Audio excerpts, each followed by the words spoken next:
Hello everyone. Today we're going to be doing a recap of Travis Walton's appearance on the Joe Rogan Experience. Let's get into it. For those who don't know Travis Walton, here's a very quick rundown.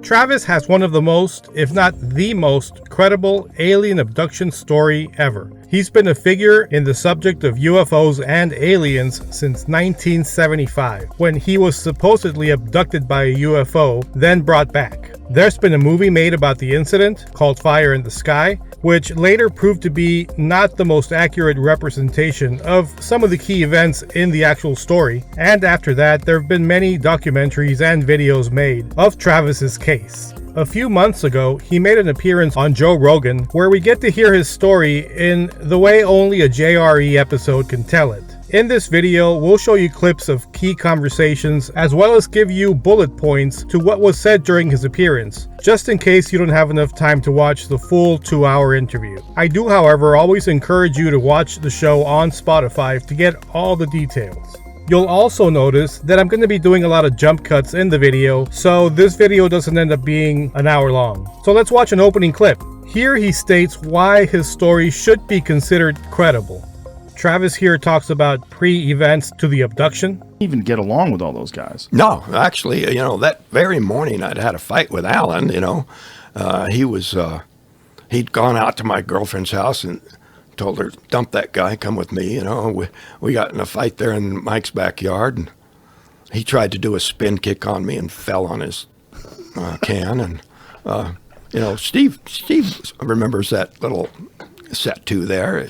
So that's that scene in the movie where Alan cuts a tree that nearly hits me. That really happened.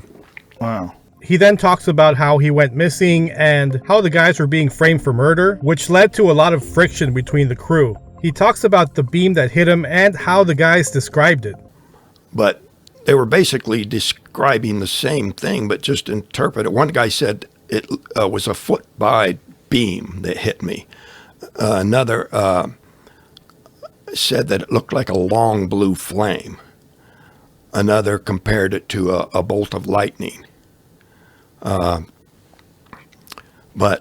they were all basically saying the same thing. In the movie, the beam comes on, holds the actor for a length of time, and then tosses him back. But it was, according to what they say now, I didn't see the beam. I just was unconscious. I just felt this stunning force.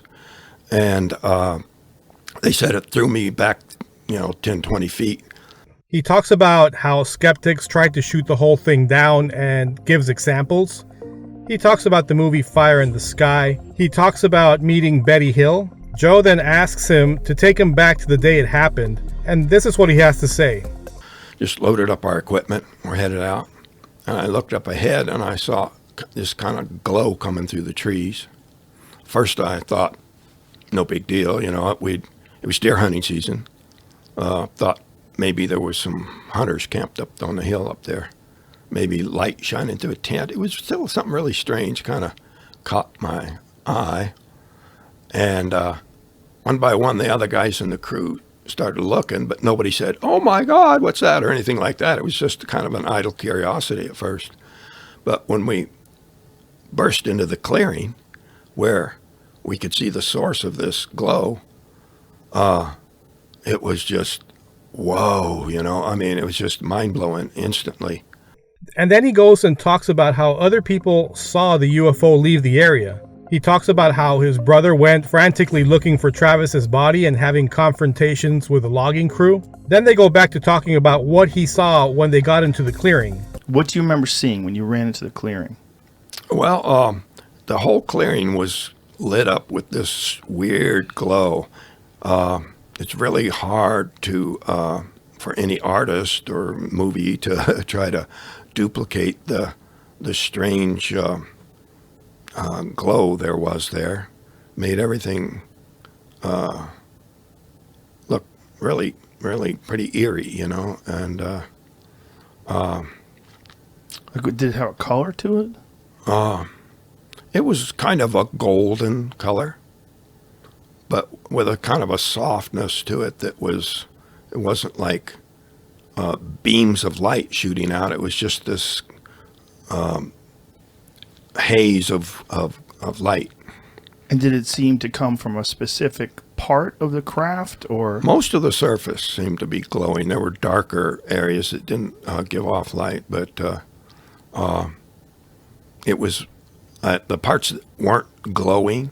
It wasn't so hard, bright that you couldn't look at it, but it had a metallic look to it. He talks about the craft itself and how it resembles Bob Lazar's model. So what did the craft itself look like? It was a classic disc-shaped craft. Years later, there was a report. I can never remember names, but this guy was saying that he worked at Area 51, and they had something in there. He worked with the Tester Model Corporation to create a model of what he was describing. And that's actually the closest of any of the other descriptions I've seen. He then talks about different types of crafts he's seen since. But I don't think these things have just one type of craft. I think there's many, many different shapes. What makes you think that? Well, personal experience. I try not to emphasize these other incidents, but I've seen the glowing sphere. I've seen the giant black triangle. Other craft that were a ball of light that you couldn't penetrate the light with your eyes, but they go on to talk about how the craft sounded and what exactly happened as the craft started reacting to his presence. Here's a bit of that. At the same time, the guys in the truck were screaming, "Get away from there, let's go, get back in the truck, let's go." And which would have been the smart thing to do, but as soon as it moved, it startled me, and I just ducked for cover. There was a log there. I got down behind this log, and they were screaming, "Let's go, let's go, let's go." And didn't need to be told. I was just going to, stand up and run away. But see, when I jumped for cover, I went down and forward to reach where the log would hide me.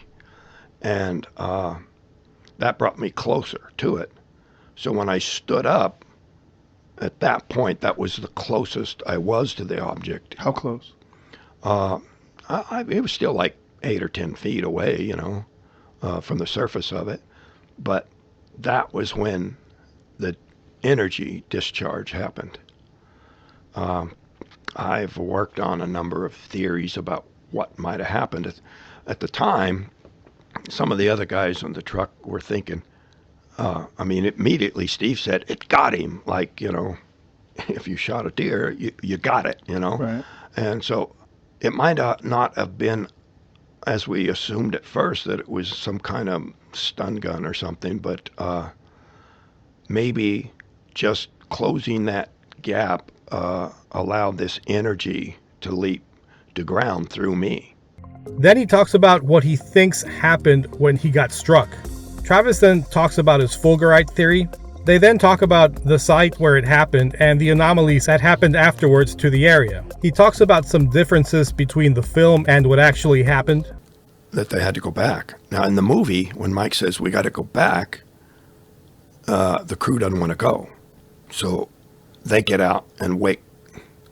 Well, that didn't happen. When Mike said, if you don't want to go back, you can wait here for us, nobody volunteered to wait. Everybody wanted to stay together, stay in the truck, and they all went back. That's what I hate about movies. Yeah, they were changing important facts, Yeah. Then he begins to talk about his experience on the craft, what the creatures look like, and more. And I gotta tell you, this part is a little bit long, so you'll see a bunch of jump cuts, but most of the crucial information is there. Let's take a look. Who remember from that moment on? When I regained consciousness, it wasn't real quick. It wasn't real walking right up. It was real slow. It was dim. My consciousness was kind of like in and out for a while. I didn't know where I was. The pain and the feeling that I was mortally wounded. Something was so wrong inside. I felt like I was dying. And this is what really fueled the panic when I finally laid eyes on these creatures. Of course, all of the mental programming that we get from Hollywood that aliens are invading monsters, didn't help. But I instantly associated this feeling of dying with pain with them. So I was combative immediately. Where were you? I was lying on my back on a raised table. There was a light above me. It was not real bright. It was, see the outline of the fixture, but what did the fixture look like? Kind of like that, only much larger. Just a soft glow. And in the movie, there's a little bit of striking on the part of the aliens against me. That didn't happen. I lashed out at them.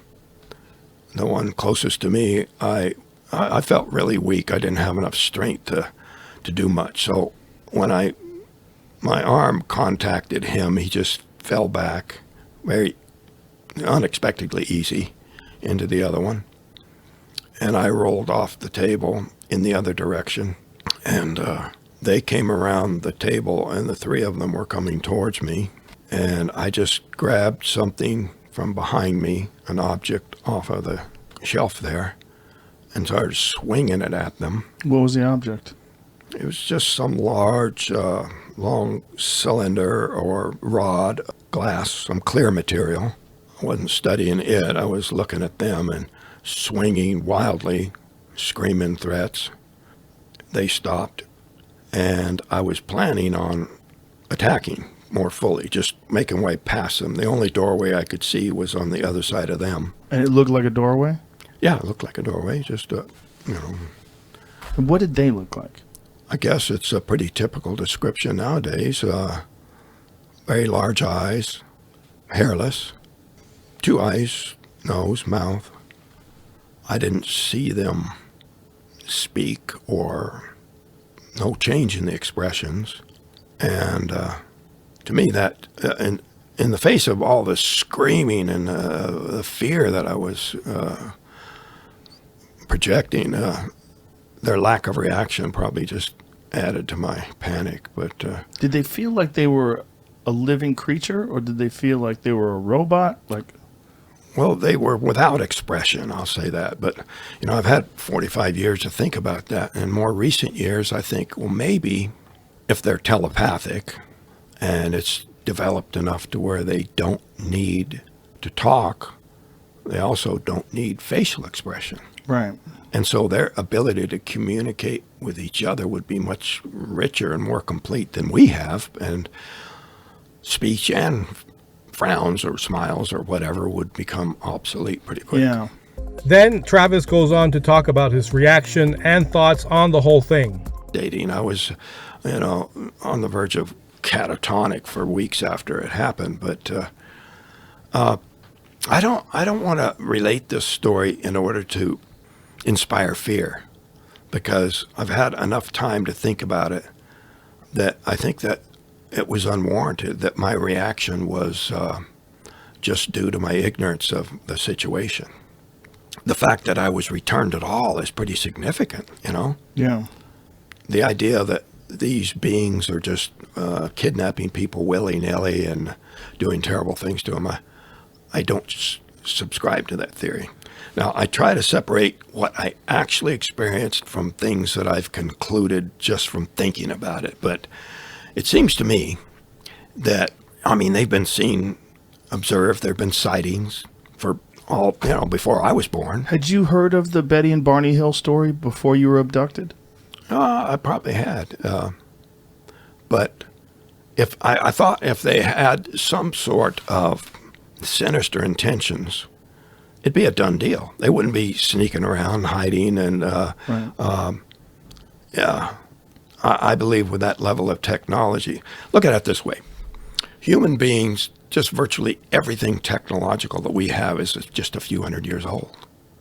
Before that, the most technological thing we had was fire. And in just the last 50 years, the progress of our science has grown to far overshadow everything we had accomplished in thousands of years before that. So I'm thinking what astronomers tell us about these other star systems is that they could be hundreds of thousands, millions, or maybe billions of years older than us. Joe and Travis talk about technology and how far along they might be. Travis gives his opinion on the general UFO topic and UFO conferences. Travis also states that he thinks he got taken aboard to fix his injuries after he got zapped, then about the medical tests that were done to him after his experience. He talks about the way he was treated when he came back from his abduction. But there was such a hellfire after us for days. I mean, when I went to do the MRI, Yeah.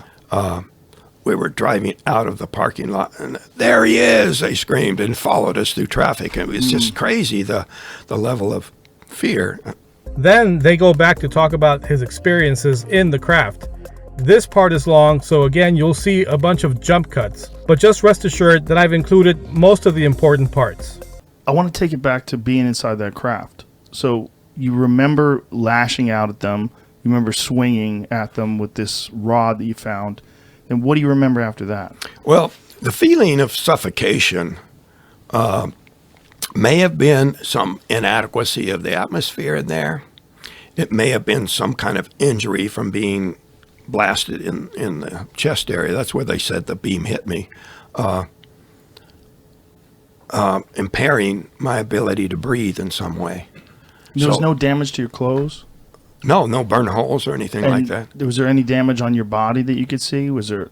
No, just the only trace of prior injury would be, and some dehydration. But other than that, just the MRI. So you have this moment where you lash out at them with this clear rod, and then what happens? You feel like you're... They suddenly retreat. They leave the room. I come up with a theory. It's just my theory that this squirmy feeling in my head had to do with them trying to gain some sort of control or message of soothing or some kind of telepathic sort of thing that wasn't working. What was the feeling like? You said it was jumbled, like they were trying to send you a message, but it was jumbled? Yeah, I was having trouble focusing my brain. I felt not fully awake, but this adrenaline was driving a very awakened feeling, but I wasn't thinking clearly at all. But what makes you feel like they were trying to communicate with you or trying to calm you down? That's just what I think about, years of meditating on what my impression was. At the time, it was total fear, total feeling of being threatened. And I think that's the reason this entity came in that looked human. Now, how human? Pretty human. You'd pass in a crowd. Like me, a normal human. Yeah. They knew I wasn't going to trust them. And if they didn't get something or someone that I would trust, that I would die. So they enlisted the help of it could be that there are human-like species visiting. Perhaps they came up with some artificial human-looking creation that I would trust and take me out of the craft. How much time had passed between you lashing out, them trying to calm you down, and this human-like creature coming into the room? I was just trying to find a way out, and he came in, and I assumed he was human. How much time had passed? Just minutes. And when he wanted me to go with him, what did he look like? He looked like somebody I would trust, right? Was he dressed? How was he dressed? He's wearing a blue uniform, top and bottom. A uniform like? It looked like a uniform, but maybe it was just blue clothing, but there was no insignia, no, flags or anything like that. Like a hospital gown, like a surgeon's outfit? It was more tight-fitting. He was extremely strong-looking. So he looked like an athletic human being? Yeah. And I was a pretty athletic person at the time, and maybe that's what it took in case I was combative with him. Did he have hair? Yes, kind of longish hair. Like a hippie? Probably a lot longer than mine, but... what color was his hair? It was a light color. It wasn't blonde, but it was a real light brown. So it could have passed for a human being. He could walk through a crowd and nobody would raise an eyebrow. And that was probably the intent. Now, whether it was synthetic or there's species out there that look like us, I don't know. So what happens when you encounter this person? He was in a hurry to get me out of there. When we exited this craft... So what happened? Like, you see him, and then what happens? Well, I started screaming. I was still totally hysterical, asking questions, and I wasn't getting any answer. Like, what kind of questions? Well, what am I doing here? What are these things? What happened here? Just one question after another.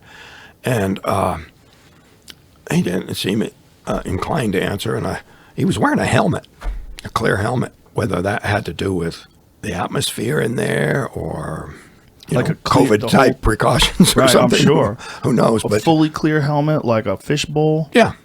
Like the whole thing's like a dome over his whole head? Yeah. But he took me out of there. I was only too willing to go if he's going to take me out of there. And is he talking to you? No, nothing. And I kept asking questions. Did he put his hands on you? He took me by the arm. So you felt him touch you, and then he moves you out of there. Yeah. There's all kinds of theories. You don't fight against him when he's touching you? Yeah. People think, well, maybe they hypnotically made you believe that one of them looked like a human. But I think that's unlikely because the original problem was that energy had scrambled my brain, and I wasn't in a kind of condition where that was going to work. So how does he takes you by the arm, and what made you go with him? What made you not want to resist and fight him? This was something familiar. My entire surroundings were threatening to me at the time. So he took me out of there. Did he give you like a facial gesture? Did he like make any kind of like... Actually, there was a little bit of a smile, but totally uninclined to talk or say more than that. But the fact that we're moving quickly, I took that to be kind of reassuring in itself. And once we got outside, it was easier to breathe. Outside the room? Outside the craft. So you've exited the craft. How big is this craft that you're in? Is it the same size craft as the little one? As long as this room. So you're in the same vehicle. I've got it bigger, but you're in the same vehicle that you believe you saw when you got hit with the bolt. Yeah. Okay. And so we go into this big room. May have been a larger craft somewhere, or maybe a base, an actual building on the ground or something. So you exit the initial craft. How do you exit it? Down this ramp. It was cooler outside too. Wasn't as humid. I was keenly anxious about where he was taking me. Went across this open area, just inside this room or building, whatever it was, and describe the building. It was like a quarter of a cylinder on its side, just the part I can see, and these panels that were the source of light in the room had a very sunlight sort of look to it. So whether they were just translucent panels letting sunlight through, or whether they were somehow able to recreate that sunlight effect, I don't know, but I wasn't studying the environment so much. There was some other disc-shaped craft in that room, but I was extremely fearful about where he was taking me. And we went down through these doors, down this hallway, and he took me into a room where there were some other people like him. No helmets this time. So I was relieved by that, because I thought, well, finally somebody can hear me and answer my questions. And they weren't answering. And so I started to panic again, started to resist. But I was still very weak, feeling very injured, and they didn't have too much trouble forcing me down onto this table. One of them put this mask over my face, just like a gas mask looking thing. I didn't see it connected to any tubes or anything, but I know there was the mask in her hand. And in her hand? Yeah. So it's females and males? Looked like a human female, similar in coloring to him, but again, I think they were just trying to find something I wouldn't find terrifying. But as soon as that mask was over my face, I just blacked out. They then talk about waking up back on Earth and how he got to catch a glimpse of the craft as it shot up in the sky. He talks about how he made the phone call from the phone booth and that his brother got there pretty quickly. He talks about the flack and scrutiny that he went through and also that he went through hypnosis. Then Travis shares a story about his brother and how his brother saw a Tic Tac UFO when he was a child. Travis then talks about people who try to discredit him and his crew. They talk about Project Blue Book and how the people running it tried to make the whole story go away. At the time, the Air Force had Project Blue Book. Yeah. J. Allen Hynek was an astronomer in charge of that investigations. His job was to discredit them. He created the term swamp gas and other kinds of dismissive sorts of descriptions. Ball lightning. Yeah, those kinds of things. Travis talks a bit about disclosure. There are people in ufology in America that advocate something called a disclosure, where they really release everything. But they keep acting like our government is involved in some sort of nefarious conspiracy. I don't agree. There are people who will disagree with me. It's just my own impression of the situation, having talked to various people in federal agencies, military, whatever. My impression is that they're not in on some bad thing. Be careful what you wish for, kind of a thing. Mm-hmm. We're not going to throw open the books and let our enemies know how much we know and don't know. Joe and Travis then talk about Bob Lazar. They revisit some of the sightings Travis has witnessed. He talks about saving his son in the middle of the night. He talks about an incident he had as a child that might or might have not been a dream. Here, take a listen. I woke up because something was lifting the bedroll under my feet, lifting the blanket or whatever it was I was laying on, and I could feel my feet being elevated. That's what woke me up. I looked up, and there was this little man, pale, white skin, huge eyes, hairless, wearing a black suit, and I saw him, and I called out, and he dropped me and took off running. And I got up and ran to chase him. And I couldn't find him. Travis talks a little bit about Star Trek. Then they talk about the sheriff that handled the case. Also about James Garner and what he thought about the whole thing. Joe and Travis then talk about the possibility of accelerated evolution. He talks about changes in the movie from the actual events. Then they wrap up by talking about people's skepticism and how Travis has been dealing with it over the years. I personally loved this interview, and yes, I am a UFO head. But I don't believe many people. But Travis just has way too much evidence to prove that he really did go through something. His story is fascinating, and I highly encourage you, if you have 2 hours of your day, to please check out the interview on Spotify. And I'll leave you with some choice words from Travis. What I want to emphasize to people is please, please, don't be afraid. Don't buy into Hollywood's invading monster stuff. I hope you enjoyed this recap. This is Jesse. Thanks for sticking with me. Please like and subscribe, hit that notification bell, and as always, let's keep searching for the truth because we love the UFOs. Till next time.